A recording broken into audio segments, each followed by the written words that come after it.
Hello, I'm James Burdi. I'm one of the partners in VMM's Estate Planning and Elder Law team, and today I want to speak about why it's important to have a lawyer assist you with your Medicaid application.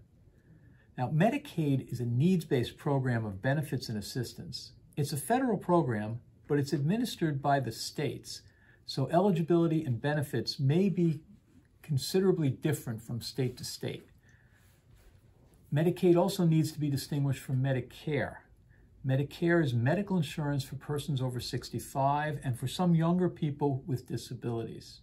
Essentially, if you're over 65, you qualify for Medicare. But Medicare does not cover long-term skilled nursing care or long-term home care. These services must be paid for privately or with long-term care insurance unless you meet Medicaid's eligibility requirements. Medicaid is administered in Nassau and Suffolk by their Departments of Social Services and in the 5 boroughs by the New York City Human Resources Administration.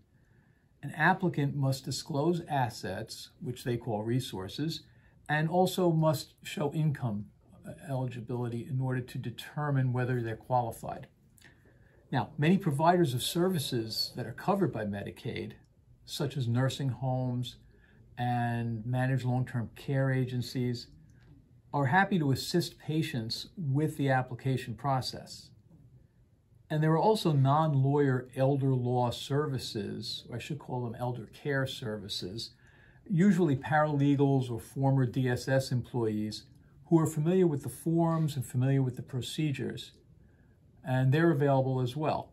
These providers will often assist at either no charge with respect to nursing homes or agencies, or at substantially lower fees with respect to the non-lawyer service companies. So why do you need a lawyer? Well, you need a lawyer for a Medicaid application for the same reason that you need a lawyer to prepare a will or a trust instead of preparing one for yourself, to avoid the pitfalls and to improve the outcome. Care providers, like nursing homes, they have no interest in helping a family preserve assets or income. Their focus is on getting the patient qualified for Medicaid so that they can get paid. The independent elder law services are owned and operated by people who may be familiar with the application process, but generally aren't knowledgeable about the laws or the different methods that are available for asset preservation. Also, not being lawyers, they can't draft the necessary documents. For example, it's possible to qualify for home care Medicaid even though you own a house, and a managed long-term agency will help you with the application process, get you qualified. Medicaid will start paying for the live-in assistant. The problem is when the recipient of the benefits dies, owning that home, the government agency or department that provided the benefits will have a claim against that person's estate. This is a potentially devastating outcome, and it can usually be avoided with proper planning. Unfortunately, most of the agencies or elder law services aren't able to bring the expertise needed to do that planning.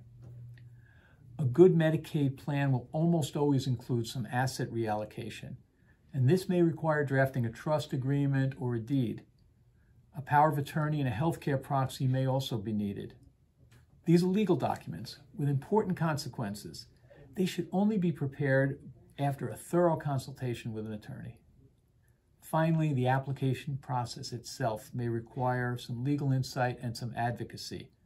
For example, a past transfer of a resource may require explanation, or an issue may lead to a finding of ineligibility by DSS or HRA requiring a hearing. This process is complicated and the result is not guaranteed.